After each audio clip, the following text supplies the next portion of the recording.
Welcome to a compelling journey through the controversial legacy of Pope John Paul II. In this thought-provoking video, we'll uncover unseen perspectives, delving into the complex and often debated impact of one of the most influential pontiffs in history.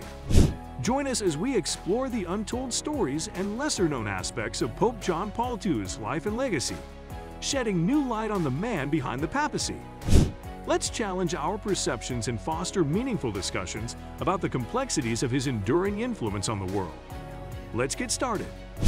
Pope John Paul II was head of the Catholic Church and sovereign of the Vatican City-State from 1978 until he died in 2005. He was later canonized as Pope St. John Paul II. In his youth, he also dabbled in stage acting.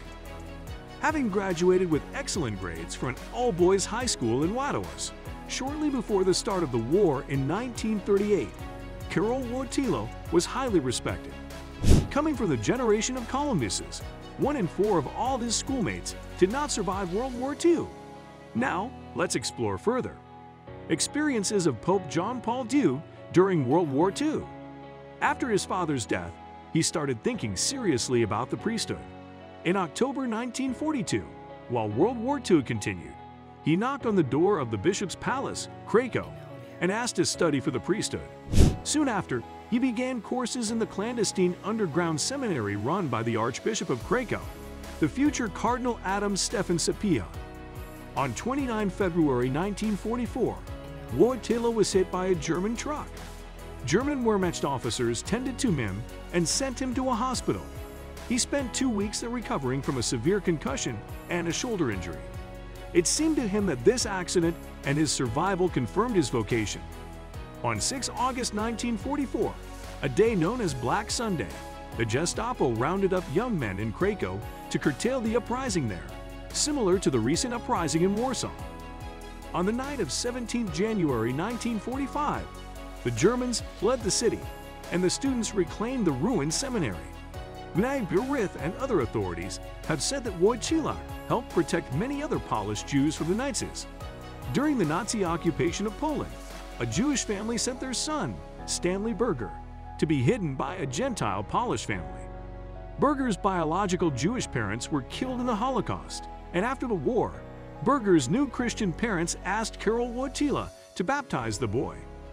Wojtyla refused, saying that the child should be raised in the Jewish faith of his birth parents and nation, not as a Catholic. He did everything he could to ensure that Berger leave Poland to be raised by his Jewish relatives in the United States. In April 2005, shortly after John Paul II's death, the Israeli government created a commission to honor the legacy of John Paul II. Liberation Theology. In 1984 and 1986, through Cardinal Ratzinger as prefect of the Congregation for the Doctrine of the Faith, John Paul II officially condemned aspects of liberation theology, which had many followers in Latin America. Visiting Europe, Salvadoran Archbishop Oscar Romero unsuccessfully advocated for the Vatican to condemn the right-wing military regime of El Salvador for violations of human rights during the Salvadoran Civil War and the support of death squads. Though Romero expressed his frustration at working with clergy who cooperated with the government, John Paul II encouraged him to maintain episcopal unity as a top priority. In his travel to Managua, Nicaragua in 1983, John Paul II harshly condemned what he dubbed the popular church, referencing the ecclesial-based communities supported by the CELAM and the Nicaraguan clergy's tendencies to support the leftist Sandinistas, reminding the clergy of their duties of obedience to the Holy See. During that visit, Ernesto Cardinal, a priest and minister in the Sandinista government, knelt to kiss his hand. John Paul withdrew it, wagged his finger in Cardinal's face, and told him, "You must straighten out your position with the church." Sexual abuse scandals. John Paul II was criticized by representatives of the victims of clergy sexual abuse for failing to respond quickly enough to the Catholic sex abuse crisis. In his response, he stated that there is no place in the priesthood and religious life for those who would harm the young. In April 2002, John Paul II, despite being frail from Parkinson's disease, summoned all the American cardinals to the Vatican to discuss possible solutions to the issue of sexual abuse in the American Church. he asked them to diligently investigate accusations. John Paul II suggested that American bishops be more open and transparent in dealing with such scandals, and emphasized the role of seminary training to prevent sexual deviance among future priests. Priests and candidates for the priesthood often live at a level both materially and educationally superior to that of their families and the members of their own age group.